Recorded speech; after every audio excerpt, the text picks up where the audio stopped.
Welcome to a universe full of stories. Thanks for having me back.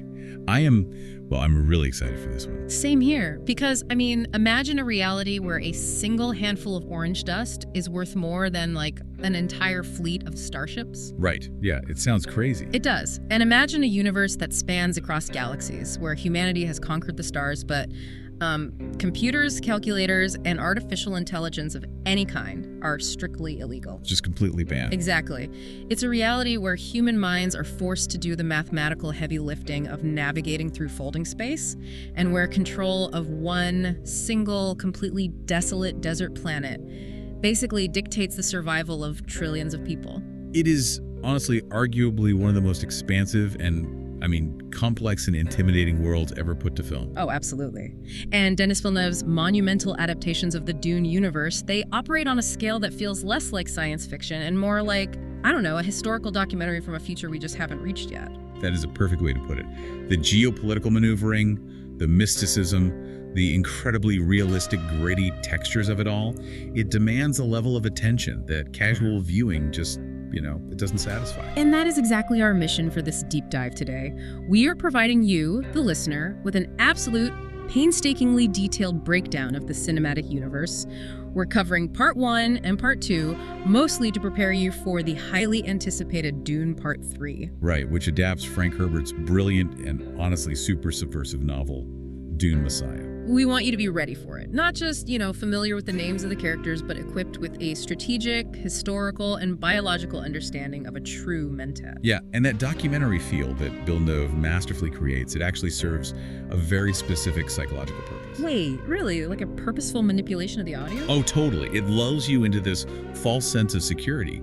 Because if you look at the structure of the first two films, they flawlessly mimic the grand classic hero's journey. Right, you have the young prince, the tragedy of losing his father, the exile into the harsh wilderness. Exactly, learning the ways of the indigenous people and rising up to take back his throne. But that entire structure is a massive, tragic trap. It's basically weaponizing decades of cinematic conditioning against us. Yes. We've all been trained by pop culture to cheer for the chosen one, right? The ultimate underdog who fulfills a cosmic destiny. We love a chosen one. But Dune takes that exact conditioning and uses it against you. It asks you to cheer for the creation of something that is, when you strip away the triumphant music, deeply terrifying. So to fully grasp the nature of that trap and the fall of the great houses involved, we first kind of have to examine the board this game is being played on. The cosmic chessboard. Right. The story is set tens of thousands of years into our future. Humanity has long since left Earth and expanded across the cosmos.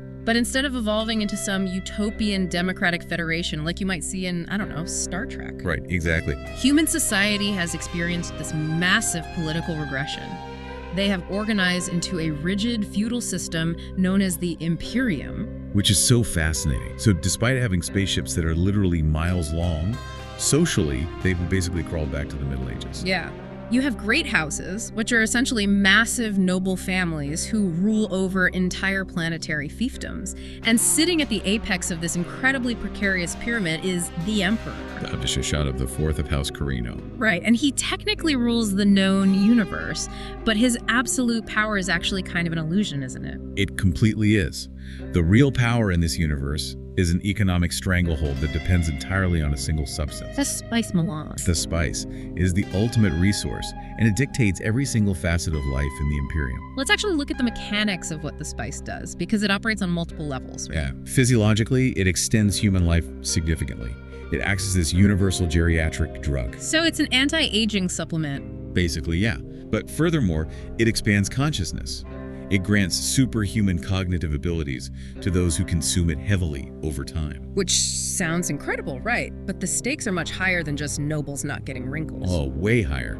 The real dependency is interstellar travel. Right. The Spacing Guild. Exactly. This massive monopolistic organization.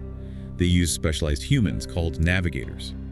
And these navigators, they're confined to these giant tanks, practically mutated by the unimaginable quantities of spice they have to consume. Wait, so they literally mutate, like physically? Yes. The spice grants these navigators prescience, so a limited ability to see into the future. Okay, but why do they need to see the future just to fly a ship? Because space travel in this universe relies on the Holtzman effect. It's essentially folding space-time to travel instantly from one point to another. Like teleportation, almost. Sort of, but folding space is chaotic. If you don't know exactly where you are going, you run the very real risk of materializing inside a star or, crashing into a planet. Oh, wow. Yeah. The navigators use their spice-induced prescience to map out a safe path through the chaotic void before the ship actually jumps. This brings us to a really crucial piece of lore, though, because you have to ask, why rely on mutated humans tripping on orange dust to fly ships? Right. Why not just use a navigation computer like every other sci-fi universe? Exactly. And the answer is rooted in this cataclysmic event known as the Butlerian Jihad. Right. Thousands of years before the events of the films, humanity fought a devastating war against intelligent machines. And when they finally won, they embedded a fundamental religious commandment into the absolute core of their society. Thou shalt not make a machine in the likeness of a human mind. Exactly. That ban forced human evolution into these highly specialized, almost unnatural directions. Because without computers, human minds had to be pushed to the absolute limits to take their place. So you have the mentats, individuals trained from childhood to be human supercomputers, basically processing data and calculating probabilities with terrifying speed. Right. And you have the Spacing Guild navigators. And all of this mental expansion, it completely requires the spice. Without it, interstellar travel just stops completely. And if travel stops, the entire economy collapses. The great houses are cut off from one another. The Imperium starves, fractures, and dies. And the great irony here, the central paradox of this entire universe, is the location of this omnipotent resource. Right, because it isn't synthesized in some sterile lab on the capital world. No, it is only found in one single place in the entire known universe. Arrakis, a planet that is, for all intents and purposes, an absolute death trap.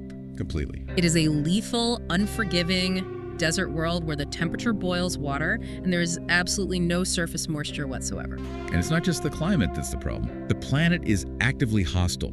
It's guarded by colossal subterranean sandworms. The Shai Hulud. Yes, and it's inhabited by the Fremen, a fiercely independent people who have adapted their entire culture around water conservation and desert survival. You know, when I was poring over these sources, a real-world parallel kind of crystallized for me. Think about our modern global economy. Okay. We rely heavily on oil to fuel our physical supply chains, our shipping, our transportation. And we rely entirely on microchips and semiconductors to power our information systems, our internet, our data processing. Right, two completely distinct foundational pillars of modern civilization. Exactly. Now imagine if oil and microchips were the exact same physical resource. And imagine if that single, highly volatile resource was only found in one incredibly hostile, hard-to-reach choke point on Earth. That is the sheer, unimaginable leverage of Arrakis. Whoever controls the spice controls the universe, which, leads us directly into the political machinations of the Emperor. Yeah. Because as you've illustrated, spice is absolute power.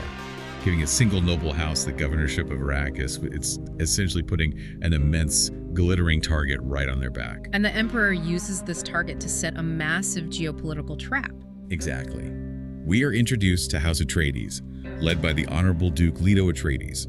They're stationed on their ancestral homeworld of Caladan. And Caladan is this lush, beautiful, oceanic world. It's green, it's fertile, it rains constantly. It is the absolute environmental antithesis of Arrakis. It really is. Caladan represents life, stability, and ancient tradition. But the Emperor issues a formal decree. House Atreides must uproot their entire civilization and take over the governorship of Arrakis. They are commanded to take the planet from their brutal ancient rivals, House Harkonnen, who are led by the sadistic Baron Vladimir Harkonnen. Right. And the Harkonnens, they have been strip mining the planet and brutally oppressing the Fremen for 80 years, growing just obscenely wealthy in the process. So on paper, this looks like a massive promotion. The Emperor's handing Duke Leto the keys to the most lucrative bank vault in the galaxy. But the sources and the characters themselves, honestly, are incredibly clear on this. It is a death sentence. To understand why, we have to look the political landscape of the Landsraad. Right. The Landsraad is the parliament of the great houses. They balance the power of the Emperor. And Duke Leto was becoming dangerously popular within this parliament, wasn't he? Very dangerous. And it wasn't because he was a ruthless conqueror, but because he was genuinely good. His humanitarian leadership, his charisma, and his formidable, fiercely loyal army. Trained by legendary fighters like Duncan Idaho and Gurney Halleck. Exactly. All of that earned him immense respect. And in a feudal system held together by fear, assassination, and monopoly, genuine respect is a highly disruptive force.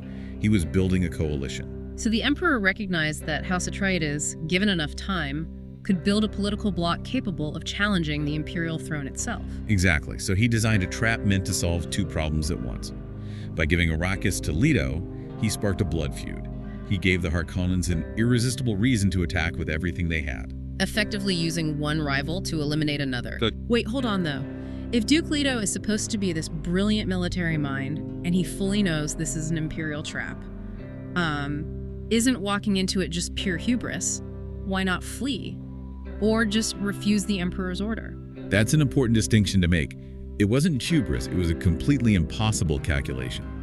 If Leto refused the decree, he would be declaring open treason. Ah, I see. Yeah. Under the rules of the Landsraad, the emperor would then be legally justified in calling upon all the other great houses to wipe out the Atreides. They would face the united military might of the entire known universe. Refusal basically meant immediate, absolute annihilation. So by accepting the trap, he at least gets to choose his battlefield. Precisely. By accepting, he gained a sliver of a chance. Leto realized that the Fremen's military potential, their raw survival skills, and sheer numbers had been vastly underestimated by the Harkonnens and the Empire. He gambled that he could forge an alliance with them, combining Atreides' military discipline with Fremen desert power. Exactly. It was the only play on the board that didn't result in immediate checkmate. But time was the one resource he couldn't mine. The trap snaps shut incredibly fast, and it happens on Arrakeen, the capital city of Arrakis. And the most heartbreaking part is that the city's defenses aren't breached from the outside. No, they are dismantled from within. By Dr. Wellington Yu, the trusted family physician. Right. And we really need to explain why this betrayal is so staggering in this universe. Dr. Yu bears the diamond tattoo of the Suk Inner School on his forehead. Which is a huge deal. What does that actually mean? It indicates he has undergone ultimate imperial conditioning. This supposedly makes it psychologically impossible for him to take a human life or betray his patients. He is considered entirely beyond suspicion. But the Baron Harkonnen finds the one loophole in that conditioning: extreme psychological torture. Right. The Baron has Yu's wife, Wana, held captive and subjected to unimaginable horrors. Yu is completely broken by this. So in exchange for the promise of her release, or at least an end to her suffering, Yura agrees to lower the planetary shields in the dead of night. And lowering those shields allows for a massive surprise invasion. Yeah. The Harkonnens just rain down from orbit. And here we need to talk about the combat mechanics of the Dune universe, specifically the Holtzman shields, because it completely dictates how everyone fights. Yeah, personal Holtzman shields are standard military equipment. They generate a localized force field around the user's body. The crucial mechanic of these shields is that they repel any fast-moving object, like a bullet, a laser, or a rapid sword strike. So the only way to penetrate a shield is to slow your blade down at the absolute last moment. The slow blade penetrates the shield. Exactly. It's why you have spacefaring civilizations fighting hand-to-hand with swords and daggers. It forces combat to be incredibly intimate and brutal. It really does. But during this attack, the Atreides soldiers are slaughtered, not just because they are caught off guard, but because of who they are fighting. The sources emphasize a massive escalation by the Emperor here. Right. The Baron doesn't just invade with his own troops. He has the secret support of the Sardaukar. The Emperor's elite terror troops. These are soldiers raised on a prison planet, subjected to conditions so brutal that only the most ruthless survive to become soldiers. It's total overkill. And we see Duncan Idaho make this incredible, heroic sacrifice in a narrow corridor, taking down multiple Sardaukar just to buy Paul and Jessica time to escape. And Gurney Halleck charges into the fray and is just lost in the chaos. But in the center of this massacre, we have Dr. Yu's final complex play. He paralyzes Duke Leto, delivering him directly into the hands of the Baron. But Yue knows the Baron won't actually honor their deal, so he implants a false tooth in Leto's mouth, filled with a lethal, concentrated poison gas. The plan is for Leto to bite down and assassinate the Baron when they are face to face. It's this desperate, tragic last measure. It is. Leto, paralyzed, staring at the man who destroyed his family, bites the tooth. He exhales the poison gas, dying a noble death and instantly killing the Baron's top advisors, including the twisted Mentat Pater de Vries. But it fails to kill the Baron. Right. The Baron survives through sheer, grotesque technological advantage. He uses his anti-gravity suspension devices, the things he uses to carry his massive weight, to instantly float up to the ceiling above the heavy, sinking poison gas. So House Atreides is effectively annihilated. Their forces scattered, their duke dead. The physical house is destroyed, leaving only the genetic house. Because while the Emperor and the Baron were playing geopolitics, moving armies and mining spice, another faction was playing a game that had been running for thousands of years. Paul Atreides and his mother, Lady Jessica, managed to survive the attack, which brings us to the hidden mechanics of survival. Right. We need to analyze who Paul actually is, because his identity is the convergence of multiple ancient plans. On one hand, he's been rigorously trained as a duke's heir. He's been taught military strategy and human calculation by mentats like Bufur Hawat. He's been trained in elite combat by Gurney and Duncan. But far more importantly, he has inherited extraordinary mystic and genetic gifts from his mother. Lady Jessica is an acolyte of the Bene Gesserit. And if we want to talk about pulling strings from the shadows, the Emperor has absolutely nothing on these women. They make the Landsraad look like a high school student council. They really do. The Bene Gesserit are a powerful, secretive matriarchal order. They operate quietly behind the thrones of the Imperium as advisors and truthsayers. But their true power is genetic engineering. Exactly. Yeah. They have been running a massive, highly calculated selective breeding program across all the great houses for millennia. It's staggering to think about. They are arranging marriages, orchestrating affairs, and culling bloodlines over thousands of years, like a massive galactic spreadsheet. That's exactly what it is. And what is the ultimate goal of all this manipulation? The creation of the Kwisatz Haderach. The shortening of the way. Yes. To understand this, we must look at the Bene Gesserit's core ability, accessing genetic memory. Right. A Reverend Mother can look back through her genetic lineage and access the memories and experiences of all her female ancestors. But if they try to look down the male ancestral line, they hit a psychological wall. It's a dark place that terrifies them. They cannot look there. So they set out to engineer a male messiah, a being with a mind powerful enough to bridge space and time, who can access both the male and female genetic memories. A perfect being capable of absolute prescience, whom they intended to control and use to guide humanity along a path of their choosing. Exactly. But human emotion is the one variable a spreadsheet cannot perfectly account for. Right. Jessica was given strict orders by the Sisterhood to bear Duke Leto a daughter. And that daughter was meant to be married to a Harkonnen heir, specifically Feyd-Rautha, to seal the ancient breach between the families and produce the Kwisatz Haderach in the very next generation. But Jessica fell deeply in love with Duke Leto. Knowing how badly he wanted a male heir to continue his line, she defied her superiors. She used the Bene Gesserit's absolute control over their own internal body chemistry to force herself to conceive a boy, Paul. She threw a millennial-long breeding program into absolute chaos for love. She did. And because of this early unscheduled arrival, Paul is unstable. He is experiencing intense, fragmented visions of the future. He dreams of the deserts of Arrakis. He dreams of a mysterious Fremen girl with intensely blue eyes, Johnny. Right. He's a messiah, arriving a generation too early, completely outside of the Bene Gesserit's controlled environment. And they realize something is wrong before House Atreides even leaves for Arrakis. The Imperial Truthsayer herself, Reverend Mother Gaius Helen Mohiam, travels to Caladan to test Paul.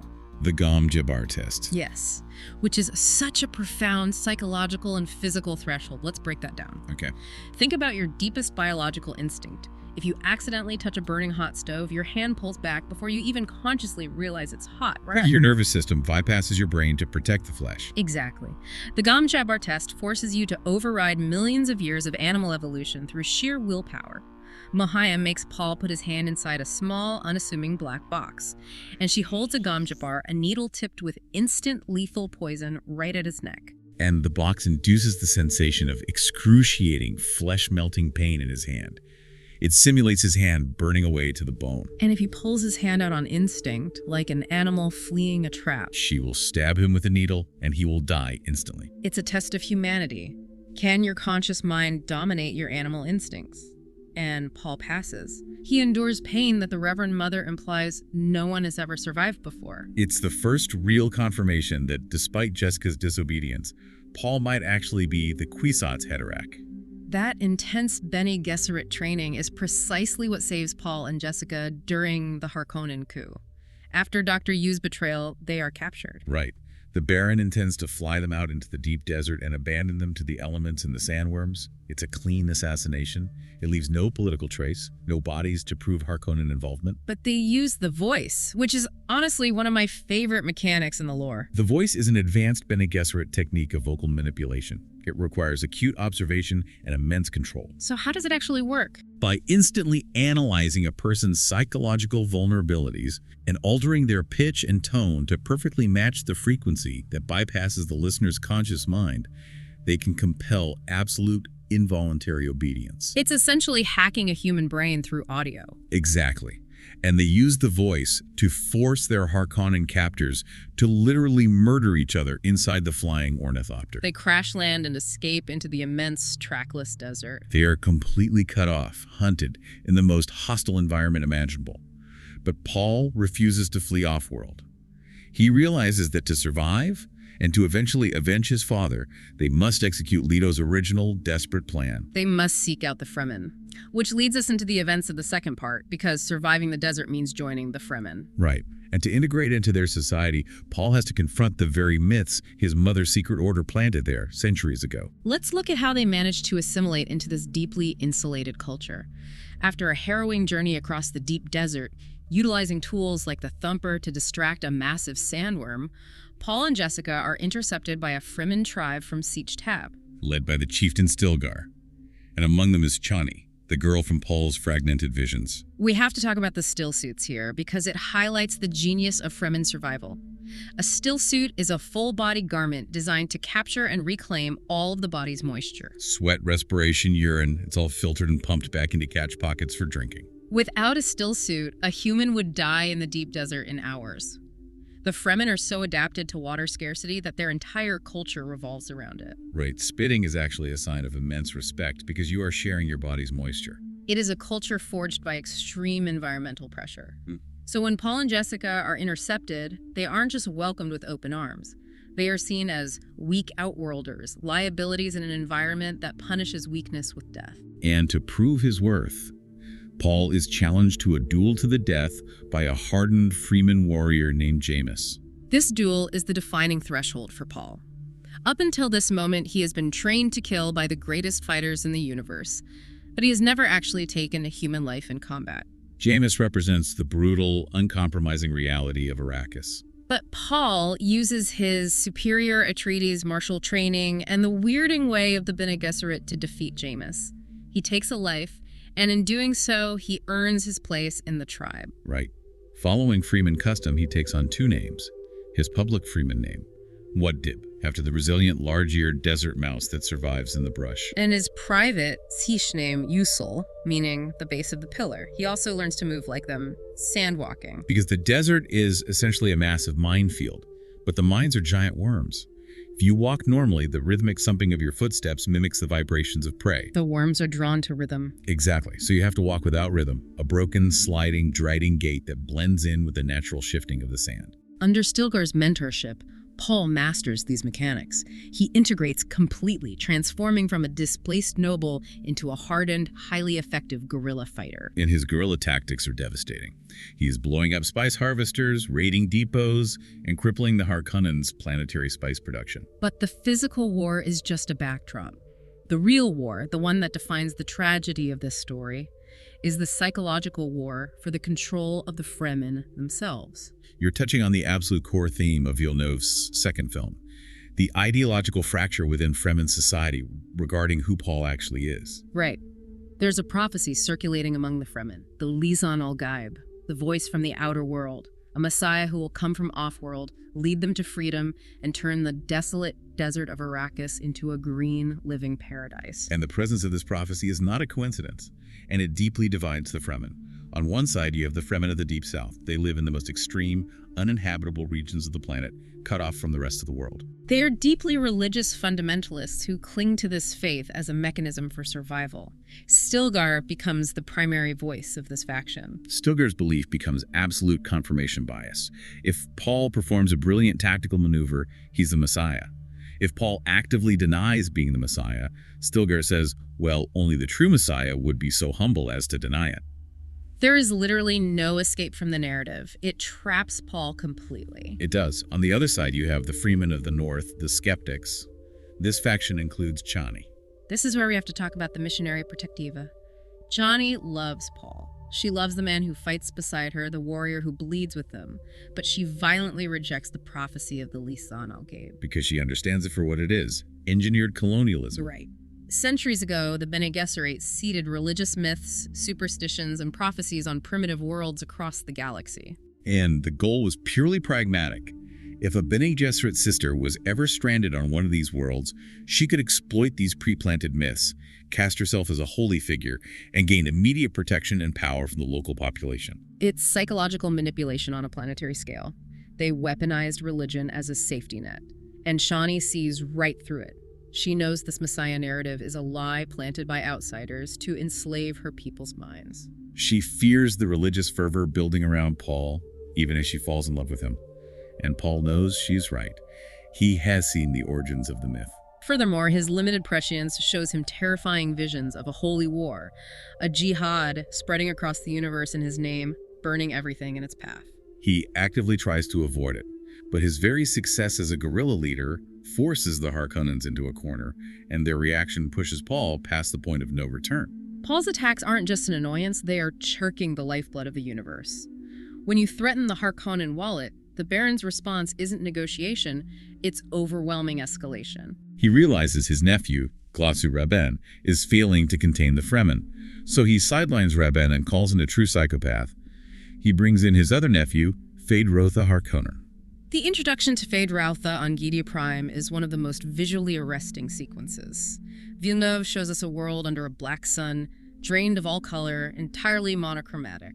It perfectly visualizes the sterile industrial sociopathy of the Harkonnen culture. Feyd-Rautha is a calculating, charismatic killer. He thrives on cruelty and spectacle, fighting drugged slaves in gladiatorial arenas. But his significance goes far beyond his brutality, doesn't it? The Bene Gesserit, specifically Lady Margot Fenring, are watching him very closely. Because of that millennia-long breeding program, Feyd-Rautha is the genetic backup plan. If Paul Atreides dies in the desert or proves completely uncontrollable, Feyd is the alternative to sire the Kwisatz Haderach. He is the dark mirror to Paul, shaped by the toxic environment of Giedi Prime instead of the honor of Caladan. Feyd doesn't use Rabban's blunt, ineffective tactics. He is methodical. He launches devastating heavy artillery bombardments against the northern Freeman sanctuaries, the Sietches. He targets their infrastructure and forces Paul and the surviving northern Freemen to retreat into the deep, impenetrable desert of the south. The bombardment destroys the secular haven of the north, pushing Paul directly into the arms of the southern fundamentalists, and right into a spiritual crucible. Because while Paul was fighting the physical war, Lady Jessica was waging a political one. To solidify her power and protect her son among these religious zealots, Jessica agrees to undergo the ritual to become a Fremen Reverend Mother. This involves drinking the water of life. Now, we established the sandworms earlier. The water of life is intimately tied to them. It is a highly toxic, bright blue liquid extracted from a young sandworm at the exact moment of its death by drowning. It is a lethal poison to any untrained human. But Jessica uses her Bene Gesserit cellular control to biochemically analyze and alter the poison within her own body, rendering it harmless and unlocking the genetic memories of all past Fremen Reverend Mothers. She transmutes it, but there is a massive, horrifying complication. Jessica is pregnant with Duke Leto's daughter. The transmuted poison crosses the placental barrier. It irrevocably alters the fetus, her daughter Elia. Elia is born as an abomination in the eyes of the Bene Gesserit. She is preborn. Imagine an unborn child suddenly acquiring the full consciousness, the personalities, and the billions of memories of every single female ancestor in her lineage. She is an ancient, calculating adult mind trapped inside an infant's body, communicating telepathically with her mother. Jessica uses this terrifying connection to stoke the religious fires in the south, preparing the way for Paul. And Paul, pushed to the brink by Feyd-Rautha's annihilation tactics, realizes he cannot win a conventional war. He is blind to the larger political moves being made by the Emperor. He needs absolute foresight. He needs to fully unlock the Kwisatz Haderach powers. To do that, Paul goes against every Fremen tradition and Bene Gesserit warning. He, a male, drinks the water of life. And it nearly kills him. His biology struggles to process the poison, and he falls into a deep, death-like coma. It is Chani who brings him back. She realizes that the prophecy requires a catalyst, and she mixes her own tears, the water of her body, with the water of life, placing it on his lips. When Paul awakens, the transformation is complete. His mind is cracked wide open. He achieves the absolute three-dimensional clarity of the past, present, and the myriad branching paths of the future. He achieves omniscience, but with that sight comes a devastating, horrifying revelation about his own bloodline. Paul peers into the genetic history that the Bene Gesserit deliberately hid from him. He discovers that his mother, Lady Jessica, is the secret biological daughter of Baron Vladimir Harkonnen. It is the ultimate gut punch. Paul Atreides, the noble duke who lost his father, the Fremen messiah fighting for freedom, is the biological grandson of the monster who orchestrated the genocide of his house. The very blood of his worst enemies is coursing through his veins. This revelation is the turning point for his character. It explains the ruthless, cold pragmatism that awakens in Paul at this exact moment. He realizes he cannot fight the Harkonnens with just Atreides' honor. He must embrace the Harkonnen ruthlessness within himself. The boy who tried to stop the Holy War dies, and the Kwisatz Haderach is born. Armed with complete foresight, a unified army of millions fundamentalists who believe he is a god, and the cold logic of his Harkonnen ancestry, Paul makes his move to conquer not just Arrakis, but the entire universe. Paul summons a war council of the Fremen leaders. He discards the humble warrior persona, and officially, terrifyingly, declares himself the Lisan el-Gaib. He then issues an ultimatum directly to the Emperor Shaddam IV. It is an incredible display of leverage. He tells the Emperor, "Come to Arrakis and answer for the murder of my father, or I will use the water of life to permanently poison the sandworm cycle, destroying all spice production forever." It is the ultimate trump card. As Paul notes, whoever can destroy a thing truly controls a thing. The Emperor has no choice. He arrives on Arrakis with his entire armada, his Sardaukar legions, the Reverend Mother Mohaim, and his daughter, Princess Irulan. They set up in a massive metallic encampment in the Arrakeen Basin, fully expecting to crush a localized, disorganized rebellion. They're completely blind to what is coming. The Battle of Arrakeen is a masterpiece of tactical escalation. Paul doesn't just send waves of infantry, he unleashes the fury of the planet itself.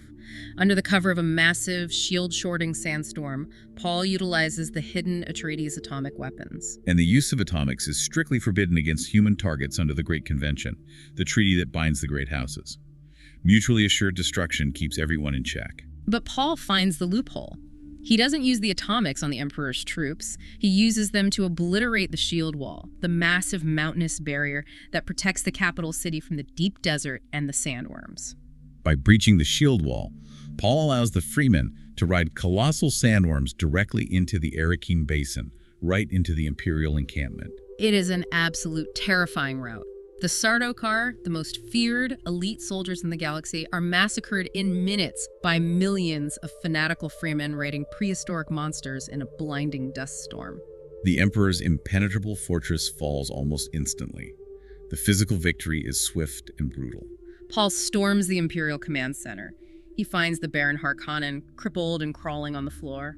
And in a moment of chilling, emotionless detachment, Paul executes him with his crysknife, acknowledging him as grandfather. Meanwhile, Gurney Halleck gets his long-awaited revenge, hunting down and executing the fleeing Rabban. The Atreides have taken back the room, completely neutralizing the Harkonnen leadership. Standing before the defeated Emperor, Paul lays out his absolute demands. He demands that the Emperor abdicate the throne entirely, surrendering control of the Imperium. Furthermore, he demands Princess Irulan's hand in marriage to secure a veneer of legal claim to the throne for the other great houses. The Emperor, clinging to his pride, refuses to kneel to a boy. He invokes his right to name a champion to fight a formal duel to the death. And Feyd-Rautha, eager for the glory, steps forward. This dagger duel is the climax of centuries of plotting. It is two titans of the Bene Gesserit genetic engineering program clashing.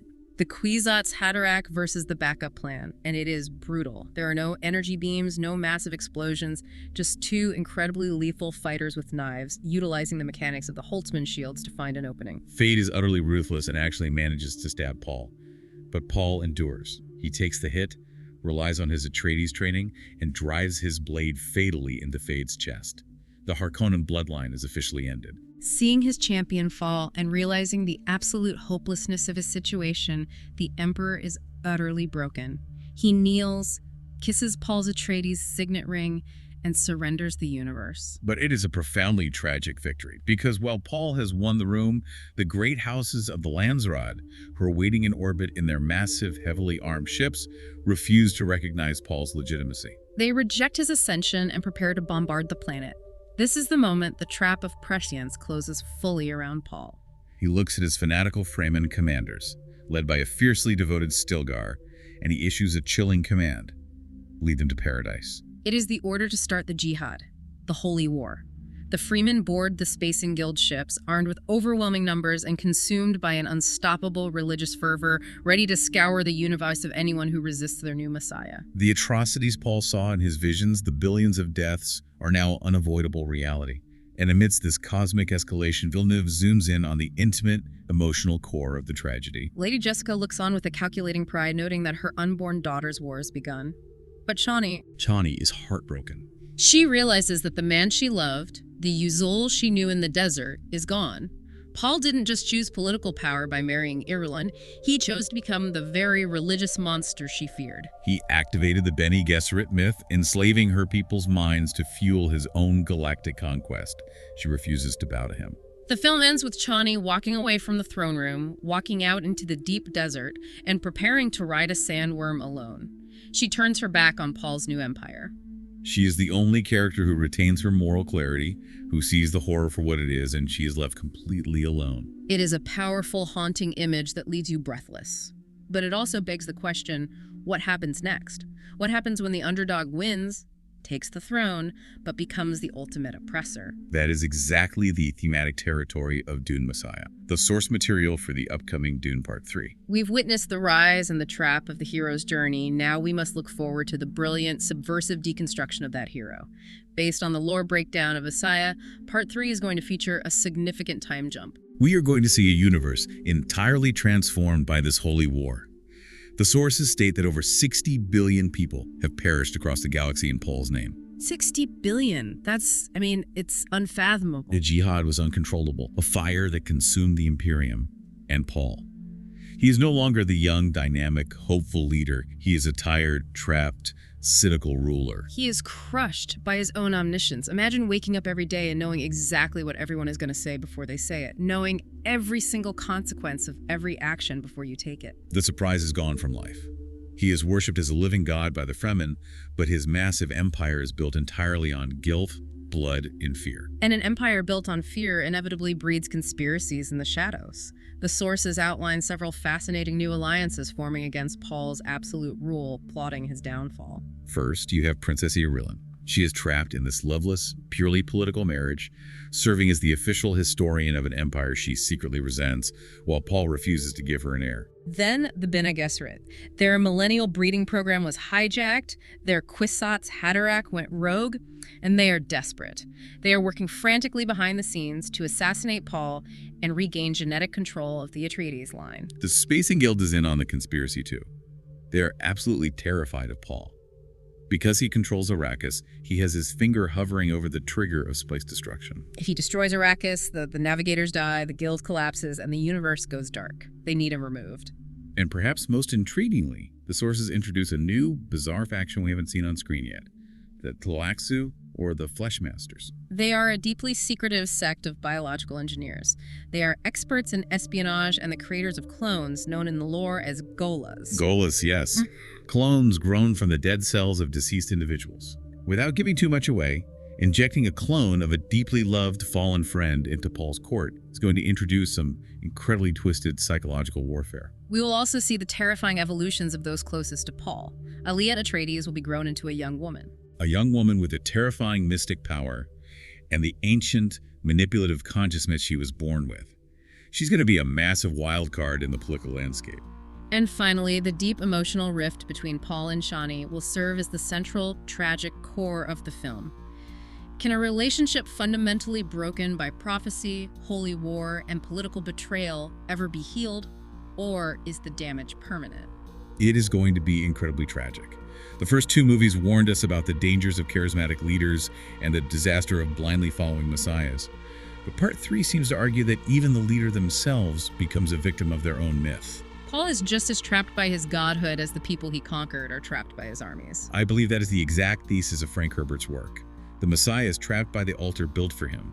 His prescience, rather than freeing him to make perfect choices, becomes a prison. He can see the tracks laid up before him, he can see the destination, but he cannot derail the train. I cannot wait to see how Villeneuve visualizes that crushing weight.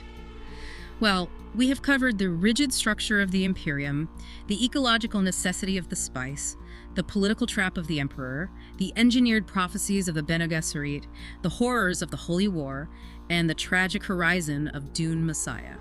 You are officially equipped with the knowledge of Amentet.